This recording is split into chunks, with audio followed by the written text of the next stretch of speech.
Hello दोस्तों, हमारी video देखें और अगर आपको वीडियो अच्छी लगे तो लाइक करें, शेयर करें और कमेंट करके बताएं वीडियो कैसी लगी। माँ माँ, अरे क्या माँ माँ कर रहा है? बकरी का बच्चा है क्या?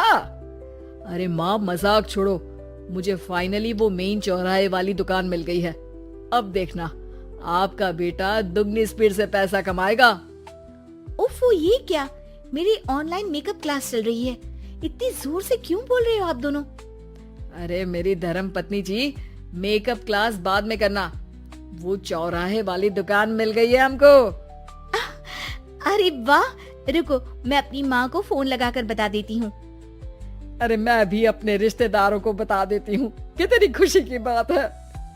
हाँ हाँ, मैं भी अपने दोस्तों को बता देता हूँ, 1 हफ्ते बाद रजिस्ट्री है। बस घर में खुशी का मौका था। उन तीनों ने अपने अपने फोन उठाए और लोगों में बात फैलाना शुरू कर दिया। और रही सही कसर श्वेता बहू ने अपने पड़ोस में सबको बताकर कर दी।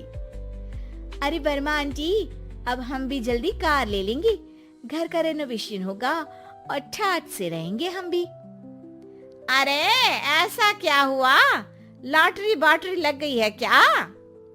अरे इस बार चौराहे वाली मॉल में हमको भी दुकान मिल गई है, दुकान नंबर 21, जो एकदम चौराहे पर है। अब ग्राहक बढ़ेंगे तो आमदनी भी बढ़ेगी ही ना। अरे वाह, कितनी खुशी की बात है। मैं बहुत खुश हूँ तुम्हें इतना खुश देख के। बाकी एक बात कहूँ, सबको मत बताते फिरना, किसी की नजर लग जाएगी तो खुशी की खबर वापस लौट जाएगी। हैं? ऐसे थोड़ी ना होता है, अब डरा रही हो। अरे सही कह रही हूँ, काली नजर कहते हैं इस चीज को, जब आप किसी को कुछ बताओ और वो काम बिगड़ जाए।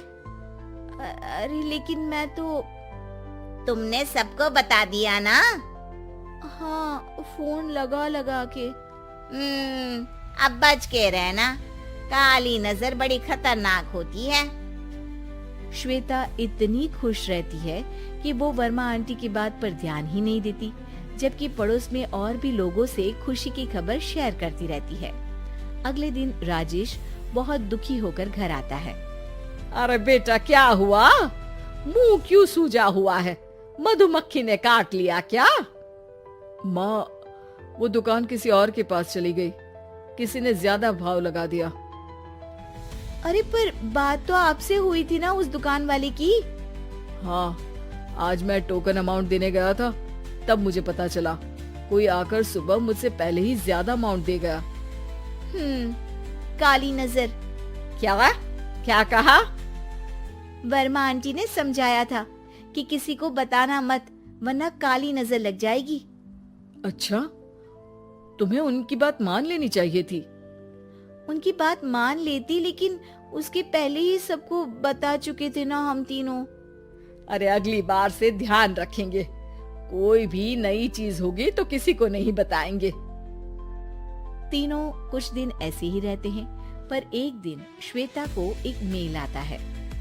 राजेश, मेरा ऑनलाइन मेकअप कोर्स कंप्लीट हो गया, अब मैं खुद का पार्लर खोल सकती हूँ। अरे वाह, अपने मोहल्ले में ही खोलते हैं?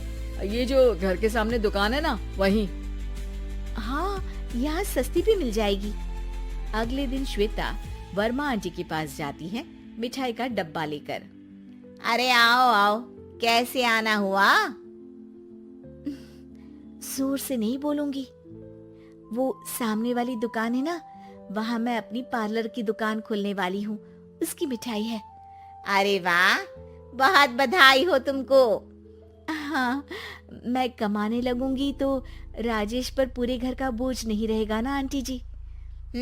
ये तो है, पर ये बता कि तूने ये बात किसी और को तो नहीं बताई ना? अरे नहीं नहीं, पिछली बार गलती कर दी थी, काली नजर लगी किसी की और राजेश के हाथ से वो दुकान चली गई थी। सबको मत बताना। चलो मैं चलती हूँ, कल दुकान की बात करने भी तो जाना है। अगले दिन श्वेता दुकान के लिए मालिक से बात करने जाती है। अरे लेकिन दुकान तो हम कल रात को ही किसी को दे चुके हैं। कल ही? हाँ, कल ही। 2 दिन बाद कोई यहाँ पार्लर भी खोल लेगा। अब कहीं और दुकान देख लीजिए। अरे पर हमको भी तो पार्लर ही खोलना था। हाँ भाई, एक ही दुकान है, आधी आधी तो नहीं दे सकता ना मैं। राजेश और श्वेता घर पर हताश होकर आ जाते हैं। इस बार तो किसी को बताया भी नहीं था, अब किसकी काली नजर लग सकती है। सुनो, तुमने माँ को बताया था क्या? अरे कैसी बात कर रही हो? माँ की नजर थोड़ी ना लगेगी। पक्का तुमने किसी को नहीं बताया था ना?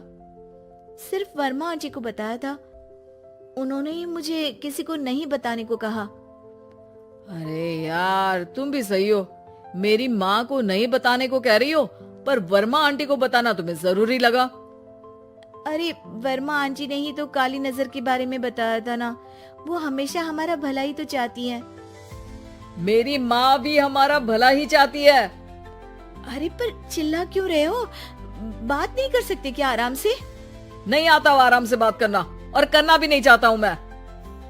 दुकान जाने का दुख गुस्से में बदल गया था और राजेश और श्वेता में बात बंद हो गई थी।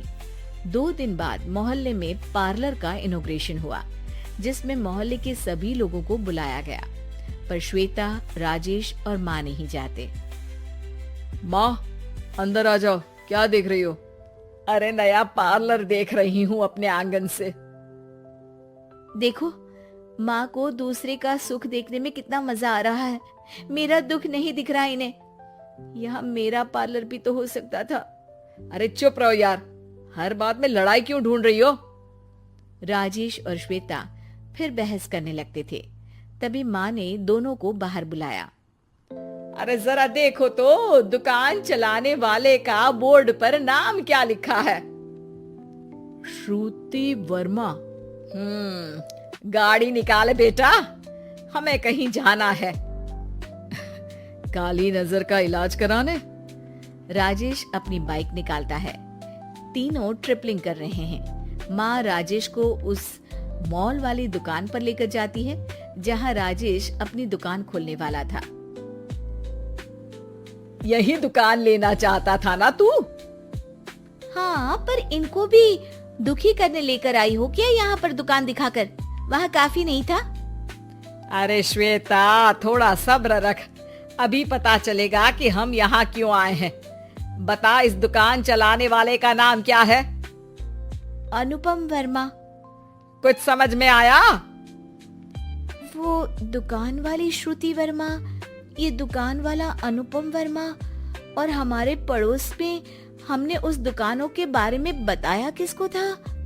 अब वर्मा आंटी को। मतलब वर्मा आंटी ही हमारा काम बिगाड़ रही है?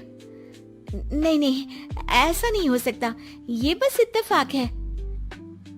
राजेश अपना फोन निकालता है और श्रुति वर्मा और अनुपम वर्मा के नाम फेसबुक पर सर्च करता है, जहां ये दोनों ही वर्मा आंटी के रिश्तेदार होते हैं। श्वेता को समझ में आ जाता है कि वर्मा आंटी की ही नजर काली नजर है।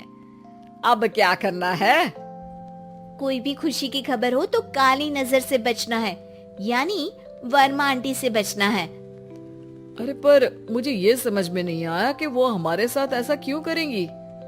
अरे बेटा, एक सीख है, दूर के आदमी को आपकी तरक्की से कम परेशानी होगी, पड़ोसी को ज्यादा। दोनों माँ की बात में हामी भरते हैं और अगला काम चुपचाप करने की कसम खाते हैं, ताकि आगे से वर्मा आंटी कोई काम ना बिगाड़ सके।